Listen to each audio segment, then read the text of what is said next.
have access to absolute peace and quality standard of living. To actualize this vision, we need your support and partnership. Join forces with us to improve rural infrastructure, enhance quality education, boost healthcare, and foster economic growth. Together, we can create opportunities for youth empowerment and employment, promote cultural heritage, and ensure food security and strengthen community social services. How you can support: participate in community engagement forums and collaborate with local government authorities and the Ministry of Community Development. Come, let's build a prosperous Bayelsa together. Let there be peace, all for peace. Courtesy, Honorable Alfred Belamonte Watson, Honorable Commissioner, Ministry of Community Development. The impacts of climate change are upon us, necessitating adaptation and resilient building. In Bayelsa State, the recent annual rainy season has brought severe consequences, including excessive flash floods and river flooding, causing untold hardship for residents. However, under the leadership of His Excellency Senator Doye Duri, the Prosperity Government has taken proactive measures to mitigate these effects. The establishment of the Directorate of Floods and Erosion Control, along with the strengthening of other related agencies such as the Bayelsa State Emergency Management Agency, demonstrates a commitment to reducing the impact of floods. To further enhance resilience, major blocks, canals, river outlets, and drainage systems are being cleared, and higher grounds have been identified in all 8 local government areas to provide safe havens during floods. While the government is dedicated to ensuring the well-being of Bayelsans, residents also have a crucial role to play by cooperating with government agencies, staying alert to flood warnings, maintaining a clean environment, clearing blocked drainages, and reporting challenges to relevant authorities for prompt action. Through collective efforts, we can bolster our resilience and effectively combat the challenges posed by climate change. Stay safe. Courtesy, Office of the Honorable Commissioner, Ministry of Environment, Honorable A.B. Ben Olulu.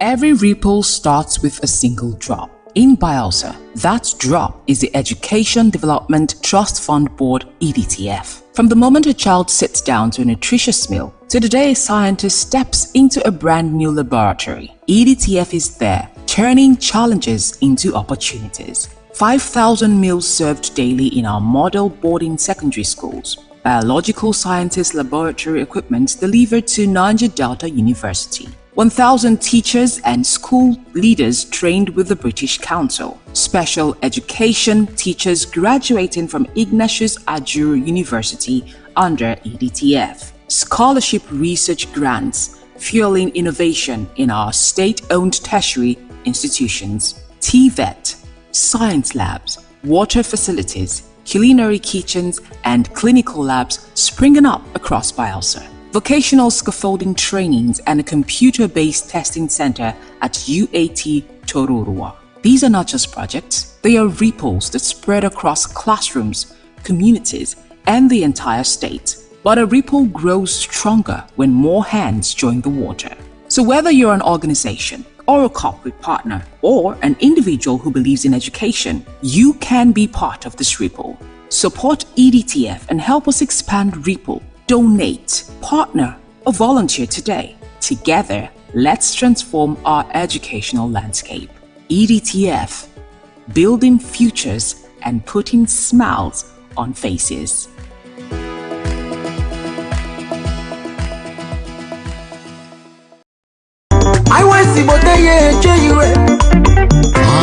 It's on. Yes, so Ijo Youth Council Worldwide, IYC, Resurgence Mission 2026. Don't come. Now tested leader, a seasoned administrator, and strong voice for Ijo Nation, Barrister Ayibakro Igbeta, PhD, former legal advisor of the Ijo Youth Council Worldwide, former SA Media and Publicity to MD CEO of NDDC, former SA on Youth Affairs to Deputy Governor of Bayelsa State, and Naimi currently Secretary General Bayelsa State Center for Youth Development. In vision, they very clear: unity for the council and protection of Ijo people rights for all Naija Delta. The support for Transition Security Initiative and make government put better money for Naija Delta agencies, plus opportunity for all Ijo youths for inside job matter and development. development. Yes, so time don reach for us to select the correct secretary wey go pilot the affairs of Ijaw Youth Council Worldwide IYC 2026. Oh yeah, make we quick vote Barrister Ibakro Igbeta PhD for Secretary General Ijaw Youth Council Worldwide. Vote wisely. Ado Alua Onua.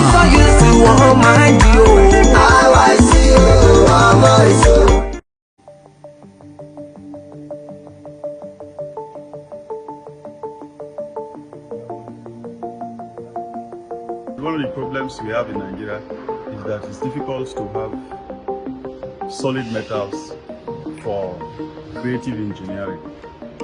So what you basically have in this country are tubes for building of houses and erection of structures and all that. But when you come to real metals that you can carve to engine block, metal that you can carve to a shaft or gear, there is nowhere to get in this country. So a country that does not have a shop for metals to cut can never develop. If we had shops where you can go and buy all kinds of grades of metals, it would be easier for the young to get the metals and come to a place like us, and then we will carve it for them, cut, bend, and then do all that. This country will develop. But we don't have. We have to look at China or any of those countries to bring those things to us. So that is the story of Nigeria.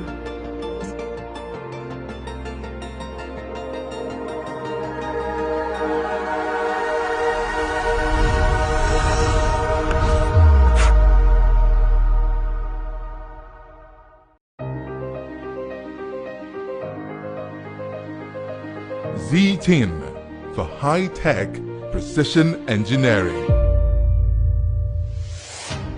A technology and heavy-duty industry. Original spares for automotive, locomotive, aviation, marine and agriculture. Research and development for automotive engines and electric cars. Heavy-duty off-road equipment. Reverse engineering. Technological development. Academy for innovators and impressionable minds.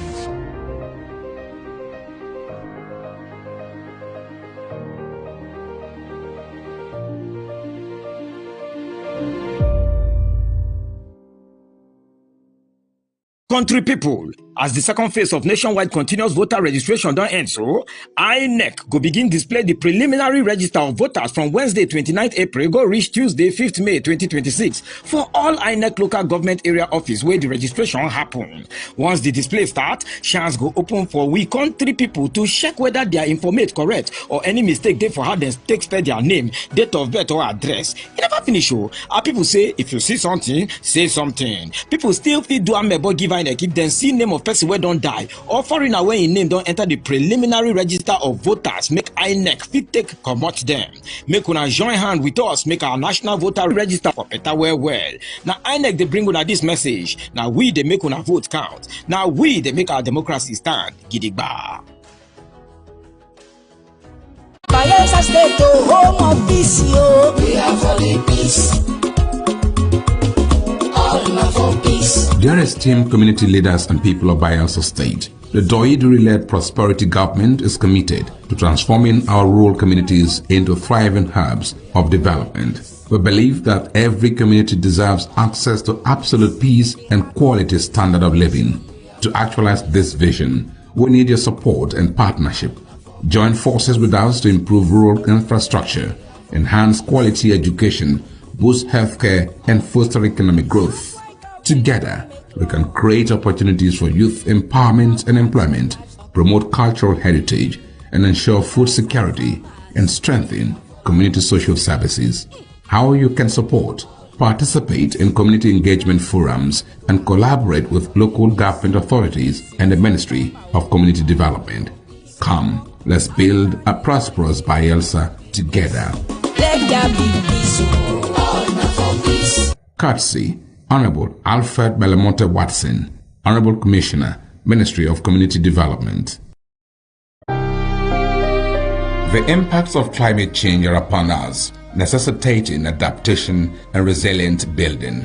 In Bayelsa State, the recent annual rainy season has brought severe consequences, including excessive flash floods and river flooding, causing untold hardship for residents. However, under the leadership of His Excellency Senator Doye Duri, the Prosperity Government has taken proactive measures to mitigate these effects. The establishment of the Directorate of Floods and Erosion Control, along with the strengthening of other related agencies such as the Bayelsa State Emergency Management Agency, demonstrates a commitment to reducing the impact of floods. To further enhance resilience, major blocks, canals, river outlets, and drainage systems are being cleared, and higher grounds have been identified in all 8 local government areas to provide safe havens during floods. While the government is dedicated to ensuring the well-being of Bayelsans, residents also have a crucial role to play by cooperating with government agencies, staying alert to flood warnings, maintaining a clean environment, clearing blocked drainages, and reporting challenges to relevant authorities for prompt action. Through collective efforts, we can bolster our resilience and effectively combat the challenges posed by climate change. Stay safe. Courtesy, Office of the Honorable Commissioner, Ministry of Environment, Honorable A.B. Ben Olulu.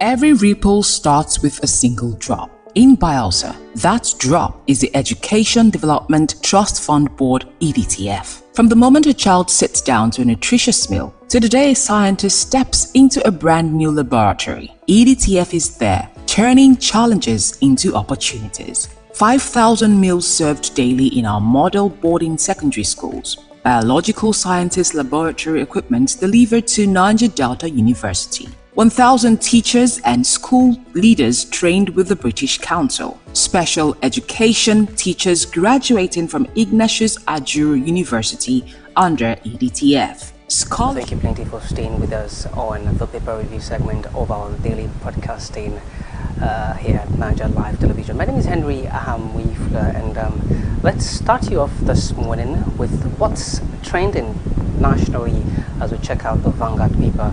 The lead story on the Vanguard paper is around the Senate primaries, particularly that of the APC, with Okowa and Biodun Ozodinma scaling through. These are people we expect to see in the Senate come 2027 if they should win their elections, of course. Or Ned Nwoko, current senator of Delta State, Goji and others, they're losing out of these. There is also Barao, Bello, Shumole, Carl, others who are clinching return tickets to the National Assembly. Jack Rich, Banigo, Dana Gogo, 41 others were disqualified by the party, the APC, and drama consensus protests, drill exercises, and that's pretty much what we are seeing of the APC Senate primaries. This is a consensus that was, the consensus rather, you mean by the APC primaries can happen either by direct or by consensus. Not just the APC primary now, but typically all primaries can. And this is a move by the ruling All Progressives Congress, the leadership of the Senate. They are the one who effected all of these. Yet it seems as though there is a problem, with the consensus and all of those protests were seen after that. There is also the stories around the Vanguard paper of protests in Oyo State, teachers' protests in Oyo State. This as the teachers are protesting against the abduction of students and teachers in Oyo. They are share placards. Placards read, "No teachers should die at work." This follows the heinous killing of a particular teacher, beheading of a teacher in Oyo State. About this, one of the stories we're getting of that particular paper, and also on that story, Oyo School kidnapped teachers, students protesting, and colleagues abduction and killing. This is as the President Bola Tinubu condemns the killing of the abducted teacher. And again, the Christian Association of Nigeria say when children are hunted in classrooms, silence becomes complicity. Well, they're not silent yet, but we're not seeing enough action. We typically would call it barbaric, by way of condemning these actions. But for how long do we continue the calling of these things barbaric without, action to follow, proper action, not just telling the military or the police heads to relocate to a particular local government where it seems as though there's been a case of insecurity. But away from that, to the 2027 presidential election, court sets May 26 to determine Jonathan's eligibility. This is around all of the talks on Jonathan's PDP bid, and the faction, the Turaki faction, already are saying that they are looking to screen him as the only candidate. But there's a court that's set to determine Jonathan's eligibility on May 26. We should look out for that one, right? Ebola fears. Nigerian scientists want emergency border surveillance. Ebola is now something, and there is a strand of it that doesn't quite have a vaccine yet, of course. And well, in Congo, they are really reading from the impact of this. And so, Nigerian scientists were now saying that they want emergency border surveillance. You get details of this story on page 9. You can see it on your screen right there. Well, Obi emerges NDC's sole presidential aspirant. Now, there are also stories in certain quarters that the NDC have ended the sale of presidential funds to, well, they've ended it. Well, other positions are still open, so if you're looking to run for House of Assembly, National Assembly, that's open, yeah. But the presidential fund is closed, and Obi is the sole presidential candidate of the NDC.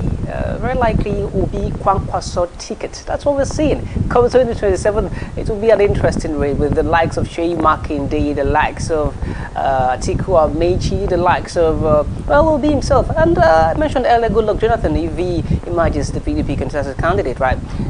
And then Tinubu.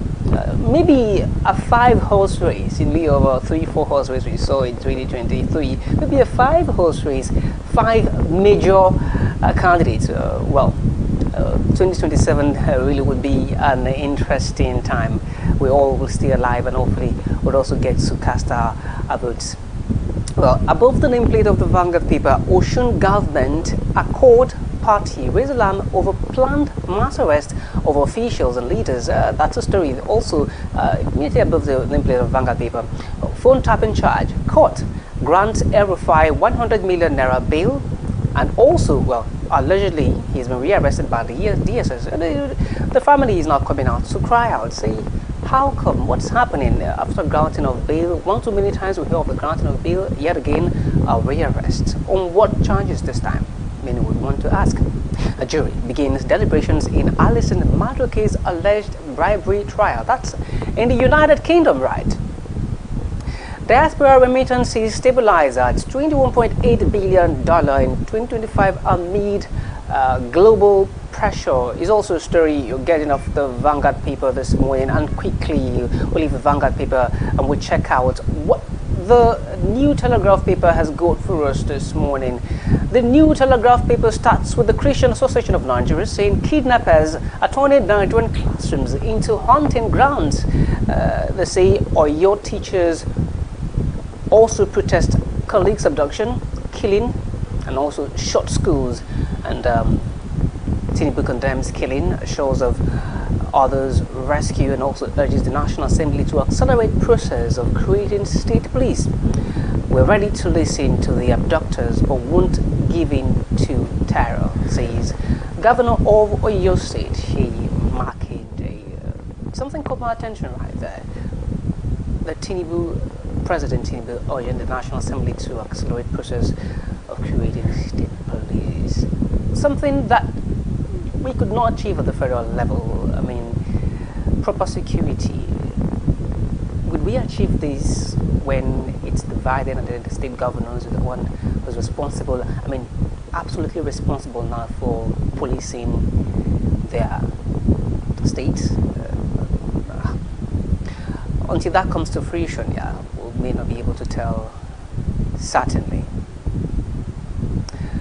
Court, okay, fixes May 26. That's a story we already took. Our presidency, ADC shifts Atiku Amechi and hired to Dean screening to tomorrow is a story that's also on the New Telegraph paper, right?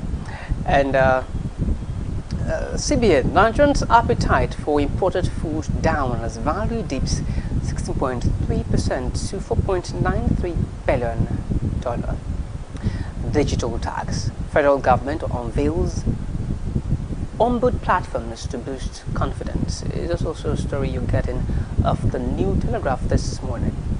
And the Chief of Army Staff says Nigeria's security and environment complex and dynamic. This is also a story that's contained on the New Telegraph. The writers are rather too tiny to see.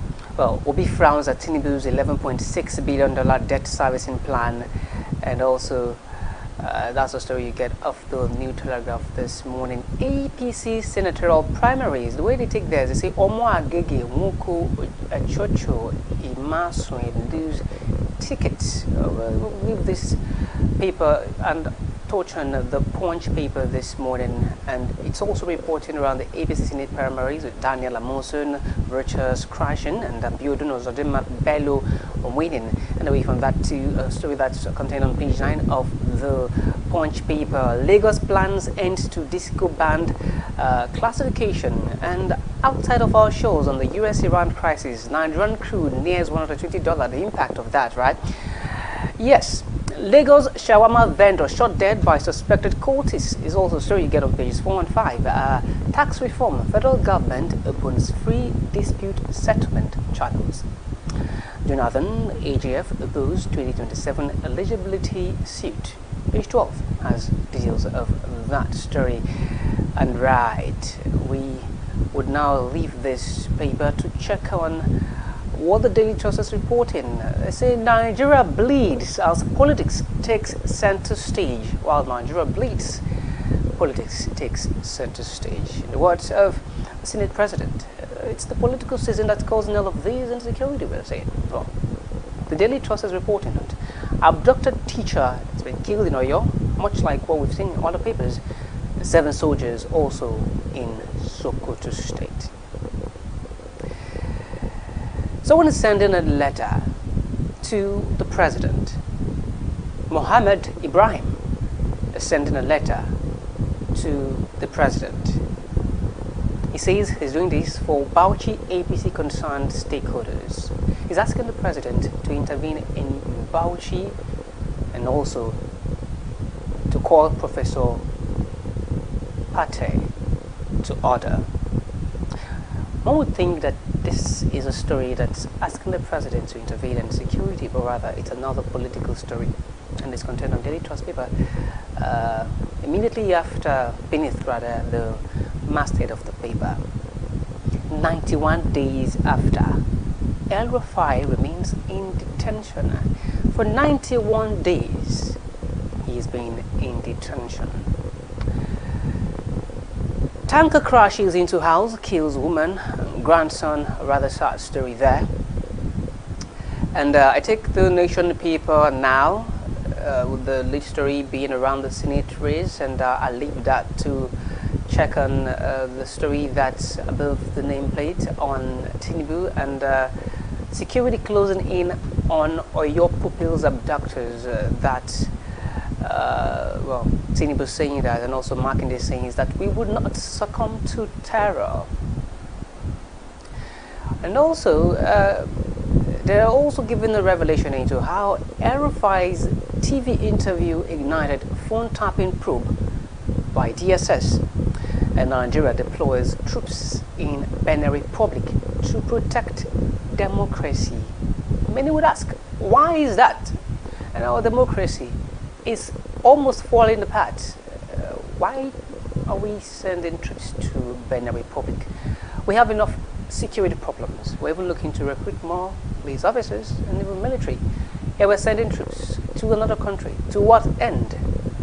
Why is this part of our foreign policy at this time when we are reeling from so much insecurity? So much insecurity. Why? Why? Alrighty, Dangote Refinery is also in the news. They reduced the aviation fuel price to 1,650 naira per litre. We'll leave that paper and also touch on the the Nigerian Tribune real quick.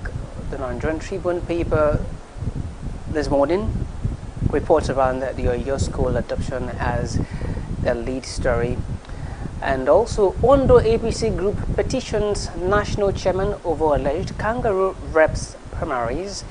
Guba poll, Ekiti local government workers pledged to deliver 200,000 votes for Oye Banji on health. Just 2 cigarettes daily raise heart failure risk by 50%. A study shows that if you do 2 cigarettes daily, you have somehow risen your heart failure risk by 50%. So, well, put that away. I mean, the doctors would likely tell you, smokers, they say, are liable to die young. The manufacturers would also tell you that, even adding that to their brand, just so you know not to maybe over smoke, if that's the right choice of word, or maybe to absolutely abstain from smoking. Well, that's the report there. Ocean government, accord alleged planned arrest of officials and party leaders, 16 intervention. ADC screens Bindo, Boru, Digboyaga, 67 other governorship aspirants, and reschedules presidential screening till tomorrow. Alleged national security breach. DSS witness narrates how Aerofi's TV interview sparked phone tapping investigation as court grants ex-governor 100 million naira bail, even if they say he's been rearrested.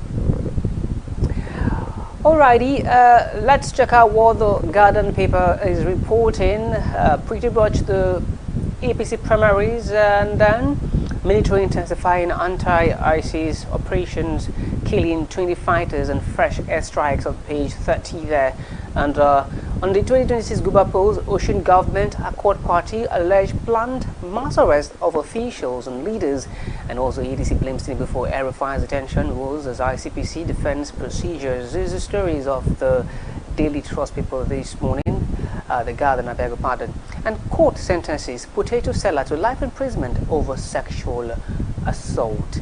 A story that you also get on the page 8 this of the Guardian paper this morning. Jonathan Fagbemi asked court to dismiss suit on eligibility for 2027 poll. Grief, panic as terrorists behead abducted Oyo teacher. Already seen the story, a sad one there. Obi Atiku falls Tinubu's borrowing habit. The story you get off page 3 is contained on the Guardian paper this morning, right? The stories have pretty much the same story of the Oyo teacher and the APC primaries, and well, the Daily Sun has something different, with ASU warning federal government against industrial unrest, and federal government offering 600 billion naira bonds as borrowing cost drop. And NDC begins screening of candidates, extends deadline for purchase of nomination forms. Alrighty, that's the Daily Sun paper for you, the leadership paper. Fresh Nigerians, US airstrikes kill over 20 terrorists in Borno. Fresh Nigerian US airstrike, rather, kill over 20 terrorists in Borno state. Well, there's also bandit attackers claiming 11 lives in Katsina. And Governor Sani saying no society can attain sustainable development without rule of law. Local airlines grown as 20 billion naira annual bird strike losses threaten viability. Others are stories you get of the leadership paper this morning, that alongside federal government unveiling platform for free and speedy tax dispute resolution, particularly contained on page 7 of the leadership paper this morning. And that's where the quarter will fall on the paper review this morning. My name is Henry Ahamufla. Like I mentioned earlier, it's gloomy. It's likely going to rain again, just like it rained early morning. So if you're going out, please ensure that you're going with your umbrella. If you're driving, ensure that you have umbrella in your trunk, just so that you don't get caught unaware by the wind. Have a nice day.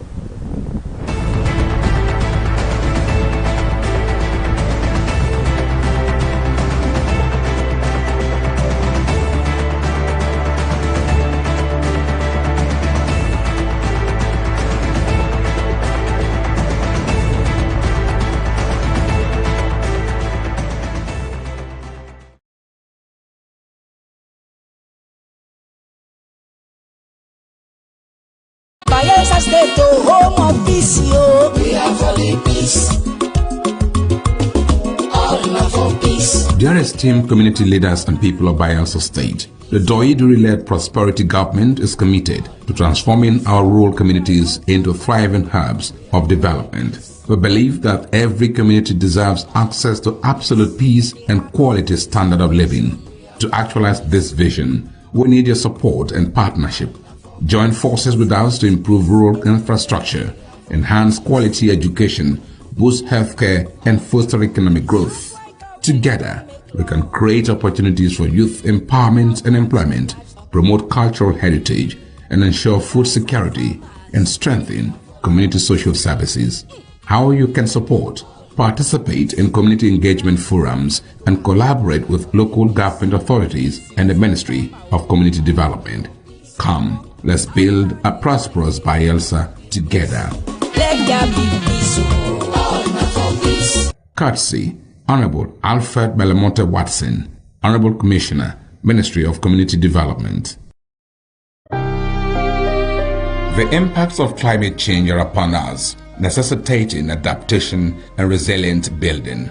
In Bayelsa State, the recent annual rainy season has brought severe consequences, including excessive flash floods and river flooding, causing untold hardship for residents. However, under the leadership of His Excellency Senator Doyiduri, the prosperity government has taken proactive measures to mitigate these effects. The establishment of the Directorate of Floods and Erosion Control, along with the strengthening of other related agencies such as the Bayelsa State Emergency Management Agency, demonstrates a commitment to reducing the impact of floods. To further enhance resilience, major blocks, canals, river outlets, and drainage systems are being cleared, and higher grounds have been identified in all 8 local government areas to provide safe havens during floods. While the government is dedicated to ensuring the well-being of Bayelsans, residents also have a crucial role to play by cooperating with government agencies, staying alert to flood warnings, maintaining a clean environment, clearing blocked drainages, and reporting challenges to relevant authorities for prompt action. Through collective efforts, we can bolster our resilience and effectively combat the challenges posed by climate change. Stay safe. Courtesy, Office of the Honorable Commissioner, Ministry of Environment, Honorable A.B. Ben Olulu.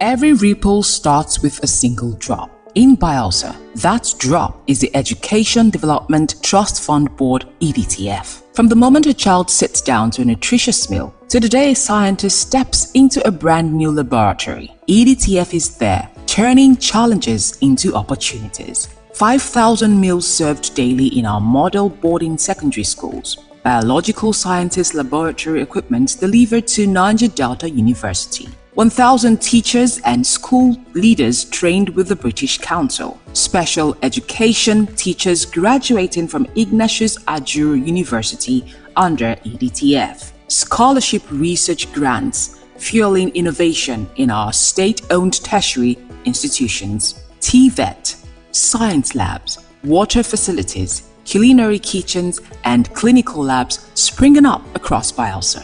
Vocational scaffolding trainings and a computer-based testing center at UAT Tororua. These are not just projects, they are ripples that spread across classrooms, communities, and the entire state. But a ripple grows stronger when more hands join the water. So whether you're an organization or a corporate exercise, Jonathan, Attorney General Federation, seeks dismissal of suit over 2027 presidential bid. FCT Minister, others probe after deadly Abuja building collapse. US President Trump suspends planned Iran strike amid negotiations. Now, a quick reminder for our viewers and partners that Naija Live TV is officially open for business. If you're looking to boost your brand through paid adverts or sponsorships, we are ready to partner with you. You can reach us right now via call or WhatsApp on our studio line on 0812 934 0000. For physical consultations, visit our head office at number 122 Mbiamayenagoa Road, Amaratayenago by also State. And don't forget to stay connected. Follow us on Facebook, YouTube, Instagram, TikTok, and X at Naija Live TV, or visit our website at www.naijalivetv.com.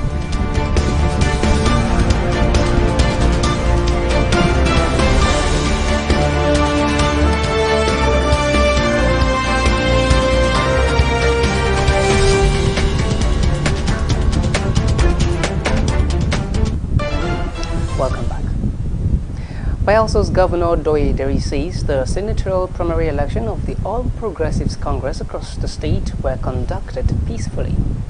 The governor stated this after participating in the Bayelsa Central Senatorial District primary held at Sangpo, Kayama Ward 6 in Kuluk-Mupukuma local government area. Governor Deri said the exercise, which followed last Saturday's House of Reps primary, was generally peaceful across the 3 senatorial districts of the state. According to him, stakeholders in Bayelsa Central Senatorial District resolved to return the incumbent Senator Friday Kumbuwe Benson for another term ahead of the 2027 elections. The governor commended party leaders and faithful for their understanding and massive participation across the 105 wards in the state and expressed confidence that the Bayelsa State chapter of the APC would record victory in all elections in 2027 through unity and collective effort.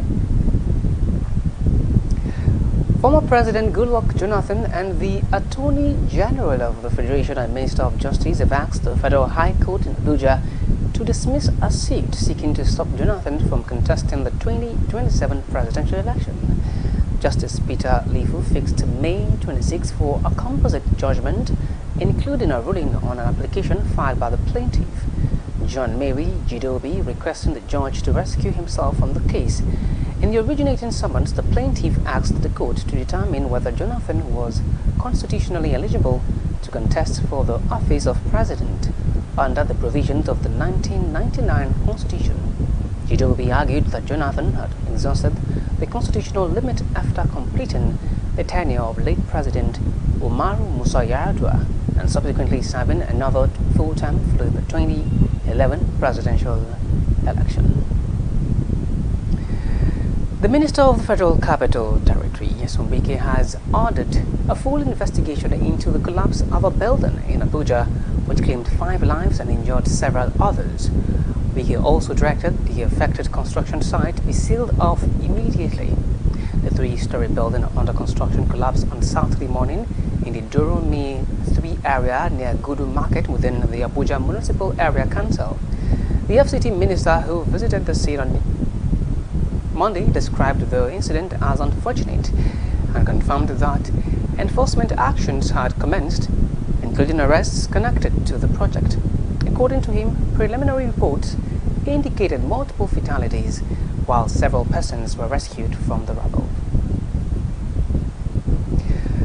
The Defense Headquarters says Nigerian troops working in collaboration with the United States Africa Command have killed more than 20 Islamic West Africa province fighters during coordinated airstrikes in Borno State.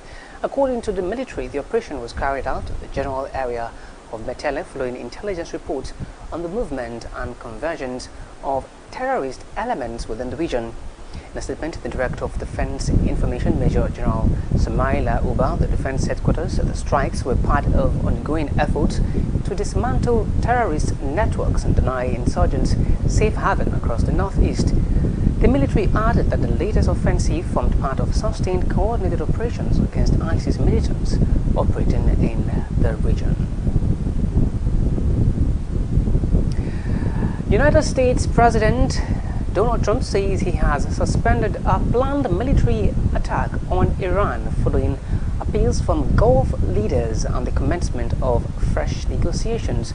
In a post on his Truth Social platform, Trump said the planned strike, reportedly scheduled for today, was put on hold at the request of leaders of Qatar, Saudi Arabia, and the United Arab Emirates.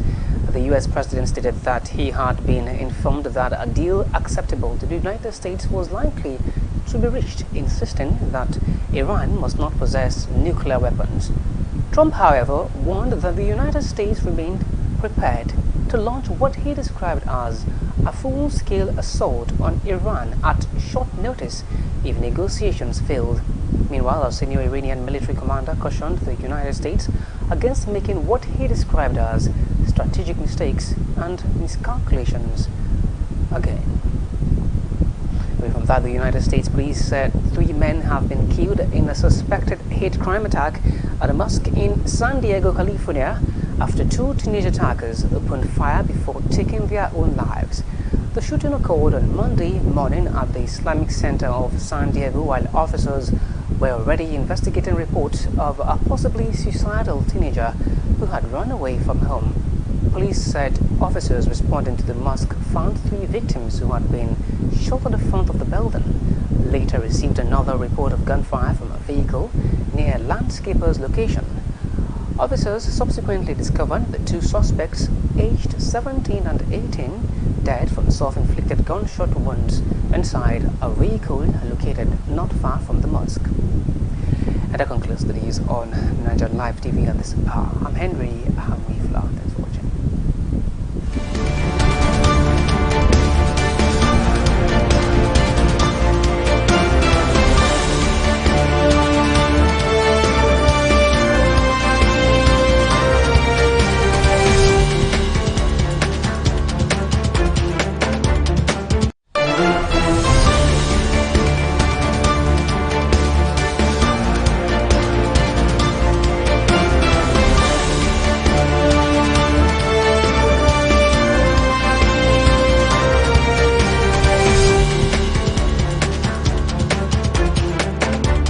Or an individual who believes in education, you can be part of this ripple. Support EDTF and help us expand Ripple. Donate, partner, or volunteer today. Together, let's transform our educational landscape. EDTF, building futures and putting smiles on faces.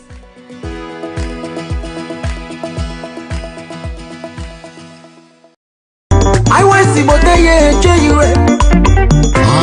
It's on.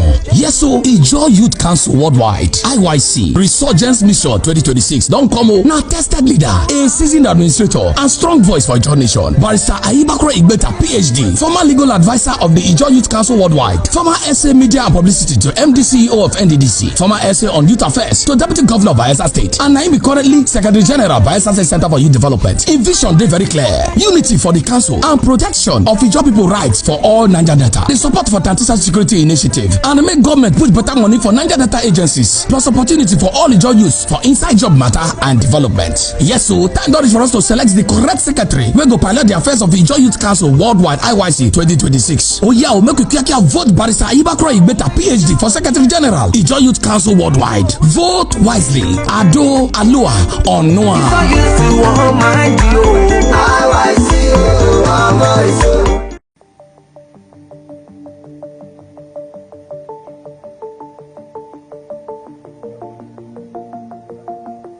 One of the problems we have in Nigeria is that it's difficult to have solid metals for creative engineering. So what you basically have in this country are tubes for building of houses and erection of structures and all that. But when you come to real metals that you can carve to engine block, metal that you can carve to a shaft or gear, there is nowhere to get in this country. So a country that does not have a shop for metals to cut can never develop. If we had shops where you can go and buy all kinds of grades of metals, it would be easier for the young to get the metals and come to a place like us, and then we will carve it for them, cut, bend, and then do all that. This country will develop, but we don't have. We have to look at China or any of those countries to bring those things to us. So that is the story of Nigeria.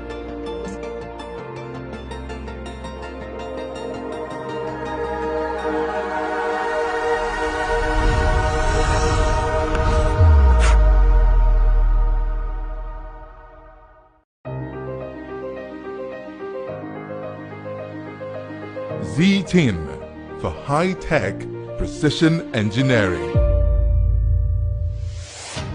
A technology and heavy-duty industry. Original spares for automotive, locomotive, aviation, marine and agriculture. Research and development for automotive engines and electric cars. Heavy-duty off-road equipment. Reverse engineering. Technological development. Academy for innovators and impressionable minds.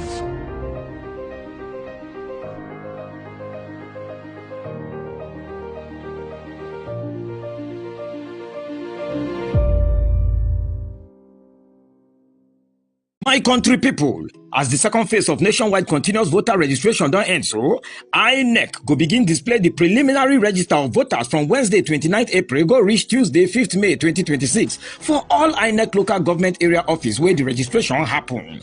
Once the display start, chance go open for we country people to check whether their informate correct or any mistake they for how they take spell their name, date of birth or address. It never finish oh. Our people say if you see something, say something. People still fit do amebo give INEC if dem see name of person wey don die or foreigner wey im name don enter the preliminary register of voters, make INEC fit take comot dem. Make una join hand with us make our national voter register for better well. Na INEC dey bring una this message. Na we dey make una vote count. Na we dey make our democracy stand gidigba. Bayelsa State, home of peace, yo. We are for the peace. Dear esteemed community leaders and people of Bayelsa State, the Doyiduri-led prosperity government is committed to transforming our rural communities into thriving hubs of development. We believe that every community deserves access to absolute peace and quality standard of living. To actualize this vision, we need your support and partnership. Join forces with us to improve rural infrastructure, enhance quality education, boost healthcare, and foster economic growth. Together, we can create opportunities for youth empowerment and employment, promote cultural heritage, and ensure food security and strengthen community social services. How you can support? Participate in community engagement forums and collaborate with local government authorities and the Ministry of Community Development. Come, let's build a prosperous Bayelsa together. Let there be peace, all not for peace. Courtesy, Honorable Alfred Belamonte Watson, Honorable Commissioner, Ministry of Community Development. The impacts of climate change are upon us, necessitating adaptation and resilient building. In Bayelsa State, the recent annual rainy season has brought severe consequences, including excessive flash floods and river flooding, causing untold hardship for residents.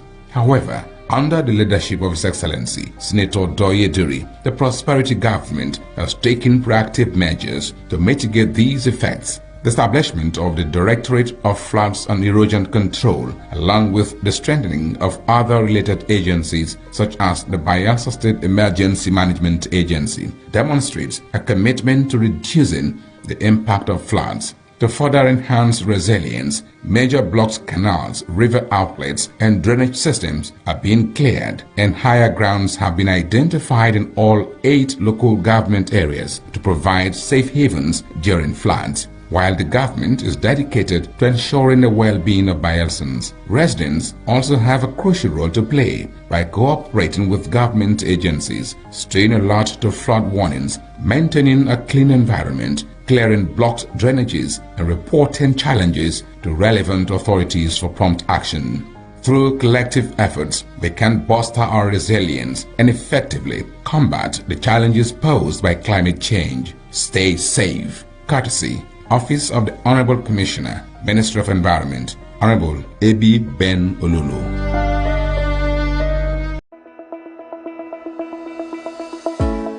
Every ripple starts with a single drop. In Bayelsa, that drop is the Education Development Trust Fund Board EDTF. From the moment a child sits down to a nutritious meal to the day a scientist steps into a brand new laboratory, EDTF is there, turning challenges into opportunities. 5,000 meals served daily in our model boarding secondary schools. Biological sciences laboratory equipment delivered to Naija Delta University. 1,000 teachers and school leaders trained with the British Council. Special education teachers graduating from Ignatius Ajuru University under EDTF. Scholarship research grants fueling innovation in our state-owned tertiary institutions. TVET, science labs, water facilities, culinary kitchens, and clinical labs springing up across Bielsa. Vocational scaffolding trainings and a computer-based testing center at UAT Tororua. These are not just projects, they are ripples that spread across classrooms, communities, and the entire state. But a ripple grows stronger when more hands join the water. So whether you're an organization, or a corporate partner, or an individual who believes in education, you can be part of this ripple. Support EDTF and help us expand Ripple. Donate, partner, or volunteer today. Together, let's transform our educational landscape. EDTF, building futures and putting smiles on faces.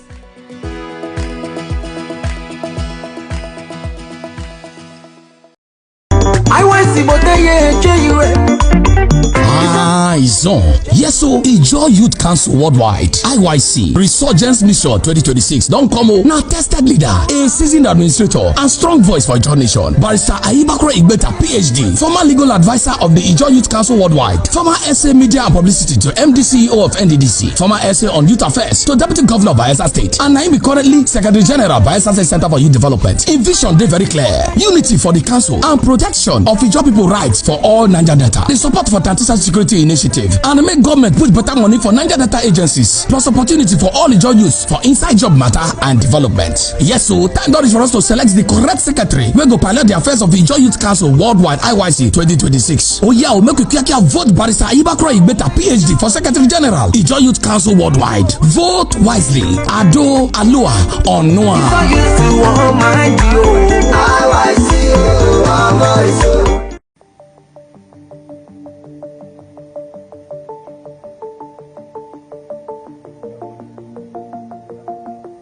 One of the problems we have in Nigeria is that it's difficult to have solid metals for creative engineering.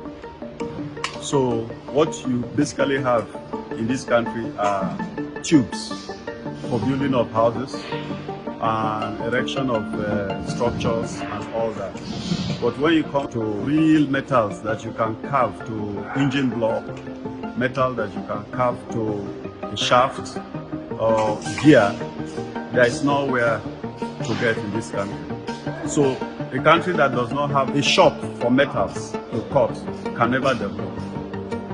If we had shops where you can go and buy all kinds of grades of metals, it would be easier for the young to get the metals and come to a place like us, and then we will carve it for them, cut, bend, and then do all that. This country will develop, but we don't have. We have to look at China or any of those countries to bring those things to us. So that is the story of Nigeria.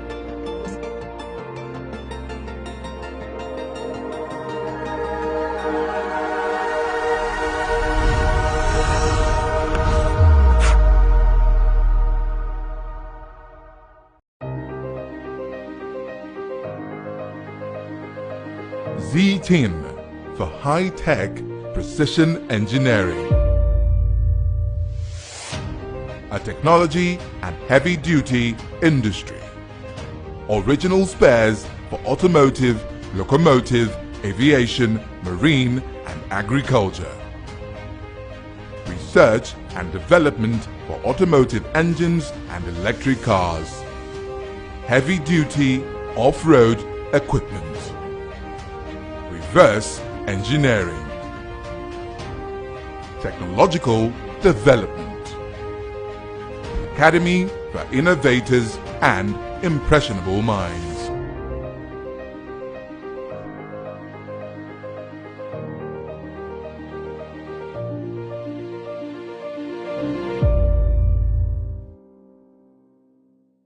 My country people, as the second phase of nationwide continuous voter registration don't end so, INEC go begin display the preliminary register of voters from Wednesday 29th April go reach Tuesday 5th May 2026 for all INEC local government area office where the registration happen. Once the display start, chance go open for we country people to check whether their informate correct or any mistake they for how they take spell their name, date of birth or address. It never finish. Our people say if you see something, say something. People still fit do amebo give INEC if then see name of person where don't die or foreigner when in name don't enter the preliminary register of voters. Make INEC fit take comot them. Make una join hand with us. Make our national voter register for better well. Now INEC they bring una this message. Now we they make una vote count. Now we they make our democracy stand. Gidigba. Bayelsa State, home of peace, yo. We are for the peace. All are for peace. Dear esteemed community leaders and people of Bayelsa State, the Doyiduri-led prosperity government is committed to transforming our rural communities into thriving hubs of development. We believe that every community deserves access to absolute peace and quality standard of living. To actualize this vision, we need your support and partnership. Join forces with us to improve rural infrastructure, enhance quality education, boost healthcare, and foster economic growth. Together, we can create opportunities for youth empowerment and employment, promote cultural heritage, and ensure food security and strengthen community social services. How you can support: participate in community engagement forums and collaborate with local government authorities and the Ministry of Community Development. Come, let's build a prosperous Bayelsa together. Let there be peace, all for peace. Courtesy, Honorable Alfred Belamonte Watson, Honorable Commissioner, Ministry of Community Development. The impacts of climate change are upon us, necessitating adaptation and resilient building. In Bayelsa State, the recent annual rainy season has brought severe consequences, including excessive flash floods and river flooding, causing untold hardship for residents. However, under the leadership of His Excellency Senator Doyiduri, the prosperity government has taken proactive measures to mitigate these effects. The establishment of the Directorate of Floods and Erosion Control, along with the strengthening of other related agencies such as the Bayelsa State Emergency Management Agency, demonstrates a commitment to reducing the impact of floods. To further enhance resilience, major blocks, canals, river outlets, and drainage systems are being cleared, and higher grounds have been identified in all 8 local government areas to provide safe havens during floods. While the government is dedicated to ensuring the well-being of Bayelsans, residents also have a crucial role to play by cooperating with government agencies, staying alert to flood warnings, maintaining a clean environment, clearing blocked drainages, and reporting challenges to relevant authorities for prompt action. Through collective efforts, we can bolster our resilience and effectively combat the challenges posed by climate change. Stay safe. Courtesy, Office of the Honorable Commissioner, Ministry of Environment, Honorable A.B. Ben Olulu.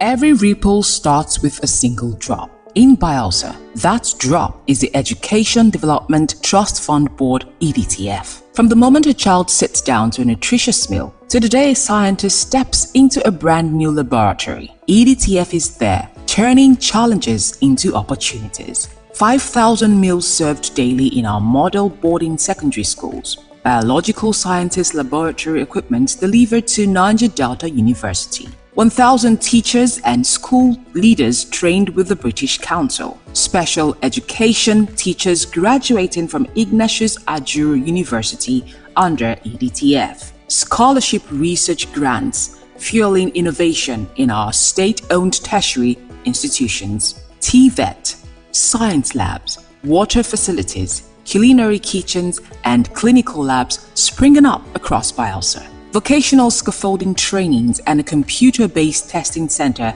at UAT Tororua. These are not just projects, they are ripples that spread across classrooms, communities, and the entire state. But a ripple grows stronger when more hands join the water.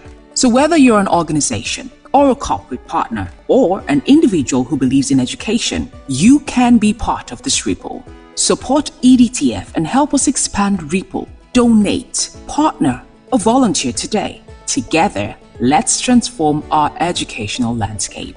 EDTF, building futures and putting smiles on faces.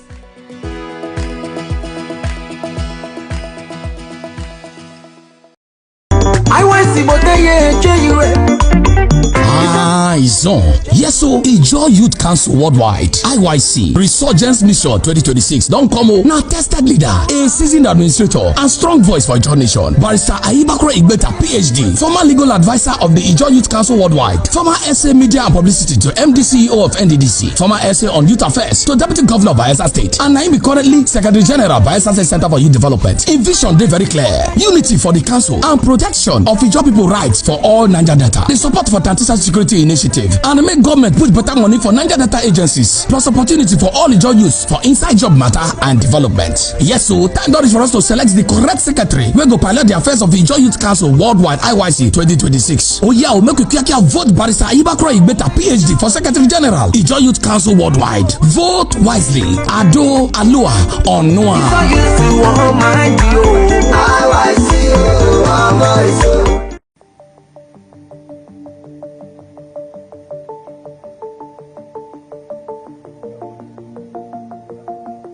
One of the problems we have in Nigeria is that it's difficult to have solid metals for creative engineering. So what you basically have in this country are tubes for building of houses and erection of structures and all that. But when you come to real metals that you can carve to engine block, metal that you can carve to a shaft or gear, there is nowhere to get in this country. So a country that does not have a shop for metals to cut can never develop. If we had shops where you can go and buy all kinds of grades of metals, it would be easier for the young to get the metals and come to a place like us, and then we will carve it for them, cut, bend, and then do all that. This country will develop. But we don't have. We have to look at China or any of those countries to bring those things to us. So that is the story of Nigeria.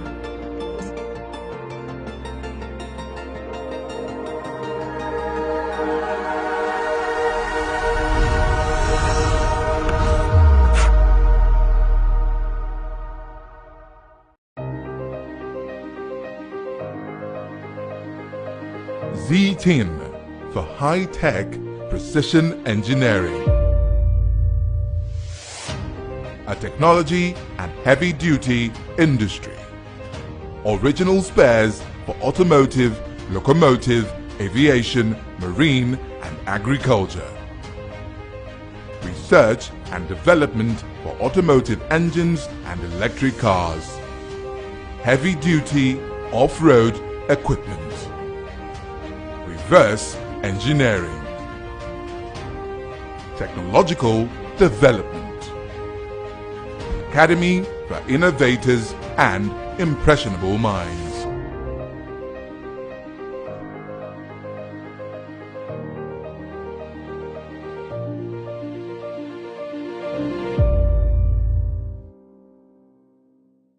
My country people, as the second phase of nationwide continuous voter registration don't end so, INEC go begin display the preliminary register of voters from Wednesday 29th April go reach Tuesday 5th May 2026 for all INEC local government area office where the registration happen. Once the display start, chance go open for we country people to check whether their informate correct or any mistake they for how they take spell their name, date of birth or address. It never finish oh. Our people say if you see something, say something. People still fit do amebo give INEC if then see name of person wey don die or foreigner wey im name don enter the preliminary register of voters, make INEC fit take comot them. Make una join hand with us, make our national voter register for better well. Now INEC they bring una this message. Now we they make una vote count. Now we they make our democracy stand gidigba. Country people, as the second phase of nationwide continuous voter registration. The Ijaw National Congress, one electoral cycle, just too many crises and too many controversies from issues of eligibility to issues of C3 and BOT. Well, a lot of discourse to unpack there with the INC and its political controversies. Hello there. My name is Henry Ahamifla, and on the Unfiltered set they were discussing the INC controversy, and I have with me Ivo Z. Also we have on set a prominent person, David West, who is the chairman of the Civil Liberty Organization and also an active member of the INC, a registered member, right, of the INC in Nigeria. Yeah, it's good to have you on set. Yeah, it's my pleasure to appear here today. Welcome on board. Alrighty, let's start on the INC and a number of problems here. It's part of I started with talks around the aspirant and eligibility with the electoral committee saying some aspirants were not really active, and so they had to just make some aspirants not be a part of it. There was the outcry, and they settled that. Well, subsequently, they went to, I think, the best government or something, and they've settled that. Subsequently, you also saw another crisis with some aspirants reportedly pulling out. As a matter of fact, because I know there was the indigenous and the TK. They were not part of the election that later happened, an election that Citra did not quite also endorse. Citra, as a matter of fact, on the day of the election, carried out announcements that they were not part of that election and that such elections were not holding. Well, the BOT of INC came out and said the elections were holding, and at the generals they held the election, and in that election, Igbadori was set to have emerged. MacDonald, High Chief MacDonald Igbadori, was set to have emerged as the chairman of the INC. That was in April, and just on Thursday this week we heard about the inauguration that also was contested with court cases here, there. In Warri there was another directive from the High Court in Warri, and also here in Bayelsa there was also a directive from the court. One is saying that election should go ahead, the inauguration rather should go ahead. Another one in Bayelsa is saying that no, they should bend and wait for a substantive hearing of a suit that was on May 12th, supposed to have that. But yeah, the INC, what do you hold the problem really is?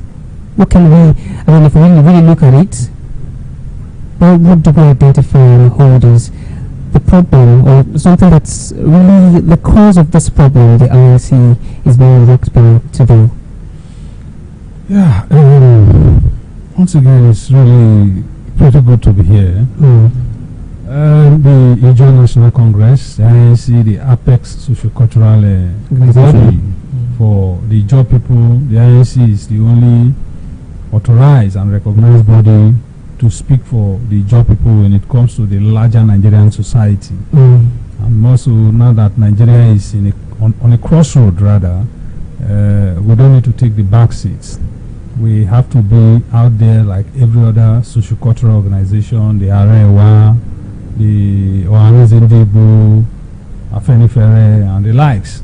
So the Ijaw Nation too must also be out there to be, largely vociferous to support for the Ijaw people. But unfortunately for us, as a region or a nation, it appears we are in a controversy. INC election, hitherto, it has always have these issues. Say for Professor Benjamin Okaba's election, in his own case, I would say he's lucky, because as at then, issues were not like this. Before the election proper, the first time the election was slated for, there was an issue. I was there, and that election was cancelled. So persons came from nowhere, put up generator, and it was cancelled. Later, they came back again to conduct the election that brought him to power, which was, there wasn't any more interference again.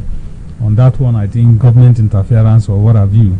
But all said and done, it came and passed, and graciously, Professor Benjamin Okaba became the president of INC.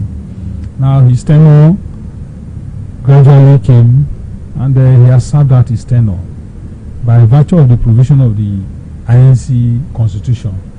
Elections must be conducted for a new executive to come into power. The point where we are was for the election to be conducted, but you know, the INC constitution also made provision for screening of candidates. Before the election, there will be screening of candidates, people who are interested. You know, positions are zoned. Where we are having the problem today is that of the presidency, and it is zoned to the central. That is the central zone, which happens to be Bayelsa State, the home of Ijoland, where today the National Secretariat of INC is domiciled. So, since Bayelsa is to produce the president, we have this issue, and it is only on the president's slate we are having this problem we are having today. I think about 7, if I'm not mistaken, persons, 7 aspirants indicated interest. Alabo, Lady James, Eriworio, OON, General Yanga, the outgone secretary, national secretary, engineer, chemist Wodu, Barrister Badiri, who again? About 7 of them. Yes, sorry. TK Elder TK Goliva was also, an aspirant. Now, on the day of the screening, all these processes have followed it. So whatever thing I'm saying here, I'm saying it as somebody who participated in the process. On the day of the screening, before the screening, there was a convention. And I attended the convention there too. I was there at the convention where the governor came and made his opening remark, because by right, before the election, convention will be held. It is from that convention the BOT will also be formed. It is from the convention certain ratifications will be done. And immediately after the convention, the next day is the election proper. Now, on the day of the convention, I want to remember and quote vividly the INC president, as at then, Professor Benjamin Okaba. The issue of eligibility came up, where some persons were not qualified to contest for the position of the president, but they went ahead to purchase the form. Now, Mr. President on that day stood firm to say that the constitution of INC must be obeyed. The provisions of the constitution will be upheld, and for anybody that is being screened out will not participate in the election.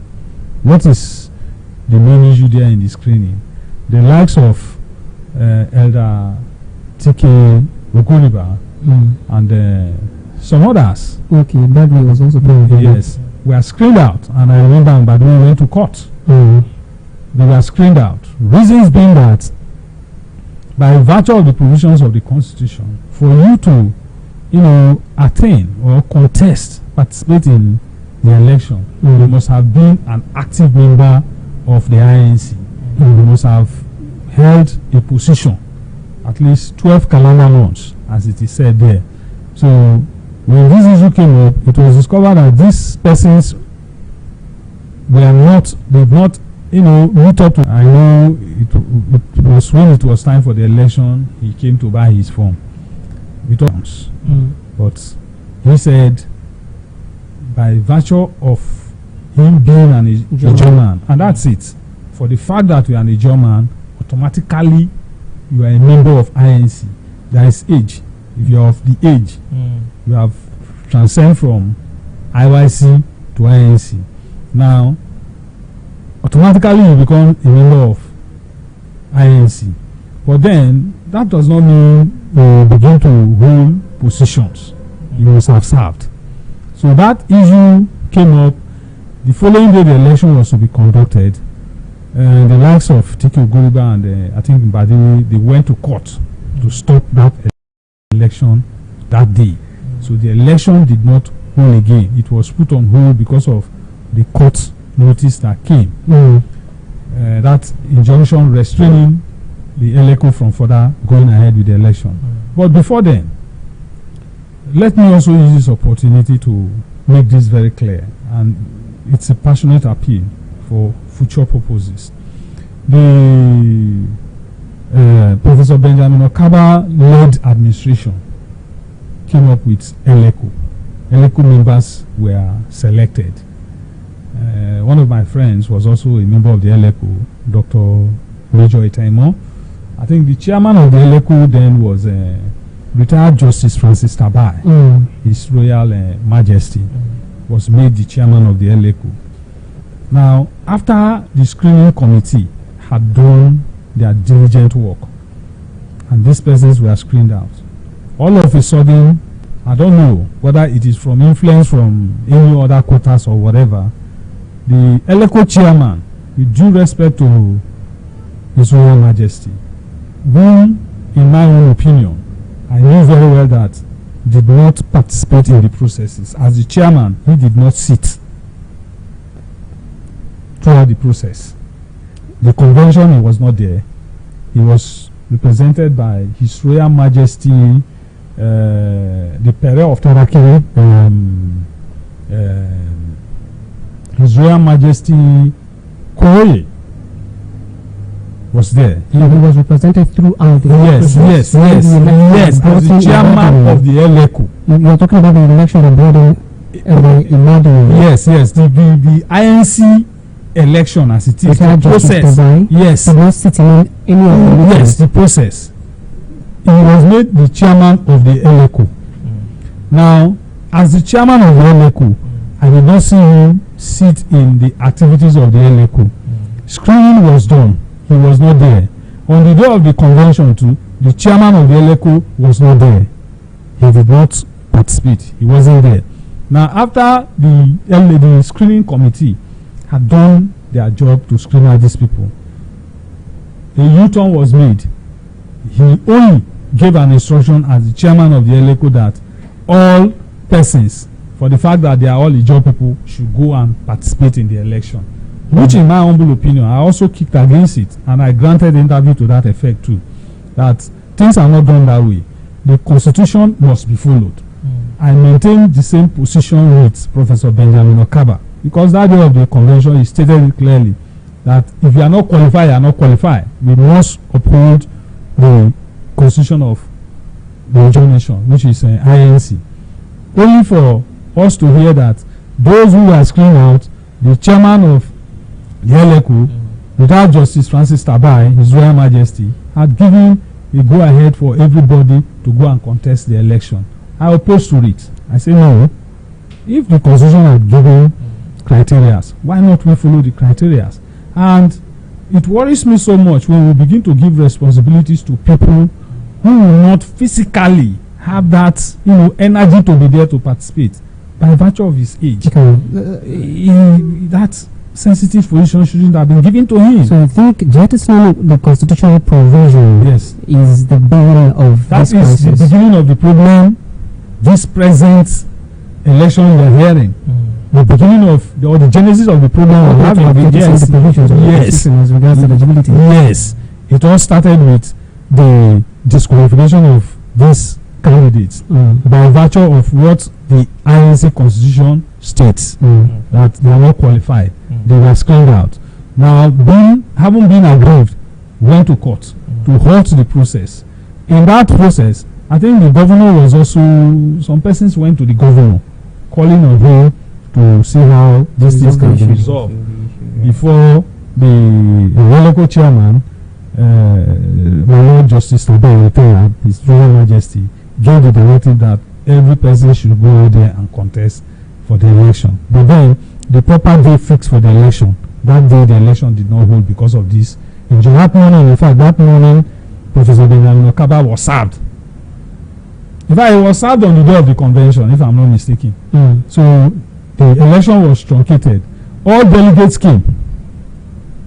all delegates from Lagos chapter, Abuja chapter, Eastern Zone, Central Zone, all the delegates were intact. Only for the money spent, the time spent, all were just botched because there was a court, a pending injunction restraining the Eleko from further going ahead with the election. That passed, the election did not hold. It was announced that a further date will be given for the election to hold, so that all pending issues must have been resolved before they go into the election proper. While waiting for this to happen, all of a sudden, even myself too, I was taken aback. I was surprised. All of a sudden, we heard a date had been fixed for the election. That was on the 13th or so. Tentatively, I cannot recall the date. Exactly. But 13th April, yes, we were told the election was going to hold. I said, I didn't say election. Before then, His Royal Majesty King Bubraye Dakoro Agada the Fourth had, who is the chairman of the CITRE, the chairman of Traditional Rulers Council, he is the chairman of CITRE, had already, made an announcement to the effect that the election should still be on hold pending when issues surrounding it had been resolved. They went further to set up a 7-man committee to resolve all these pending crises before they go to the election proper. But that was not done any longer again. What we heard was on the 13th, via the instruction of Professor Benjamin Okada, who is the outgoing president, and under the authorization or approval of the chairman of the BOT, because the board of trustees was also set up on that day of the convention. I think the previous people, yes, High Chief Dumo Briggs is the chairman of the present BOT. It was the former BOT, they were dissolved on that day of the convention, and another BOT was set up, headed by High Chief Dumo Briggs. Now, from what we gathered, the outgoing president and the BOT chairman, they have met to give approval for the elections to hold.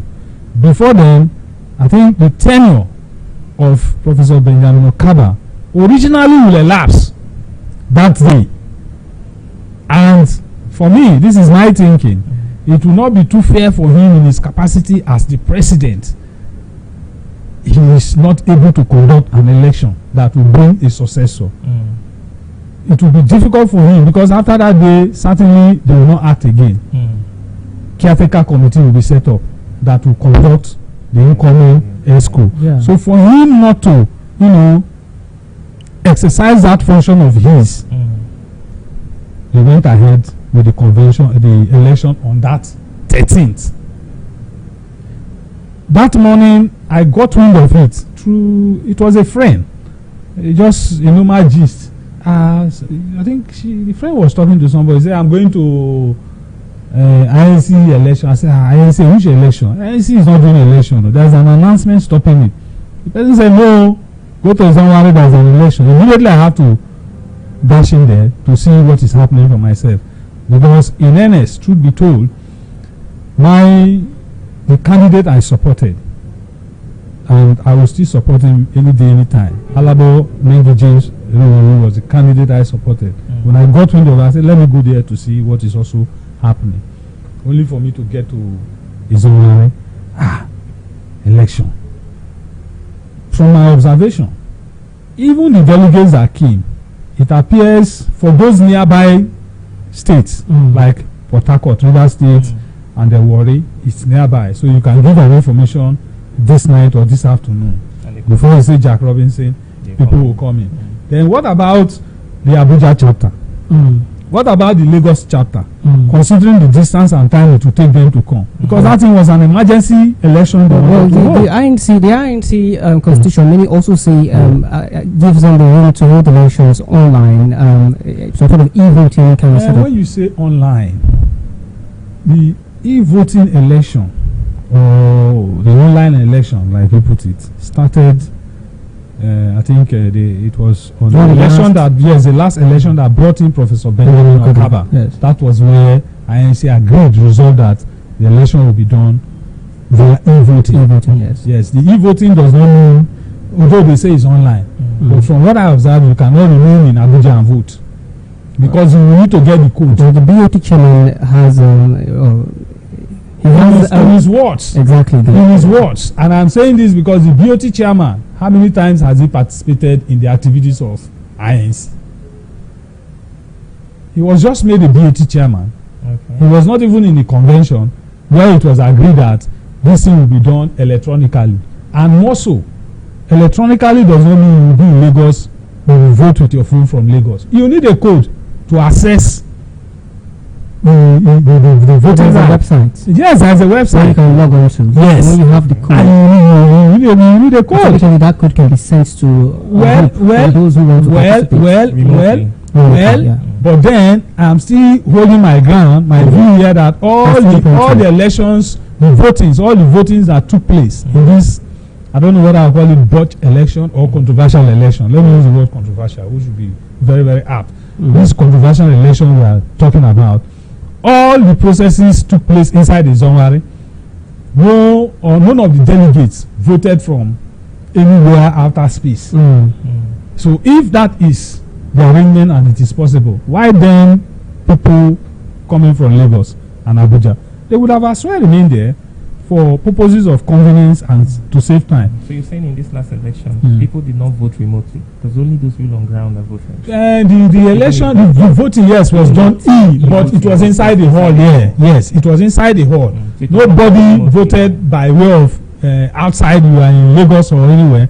All the delegates lined up there at the venue and cast their vote through e-voting. So now, the point I'm trying to make here is the hurriedness with which it was done. In that, through that process, some of the persons that already names have been nominated as delegates, the original delegates did not appear.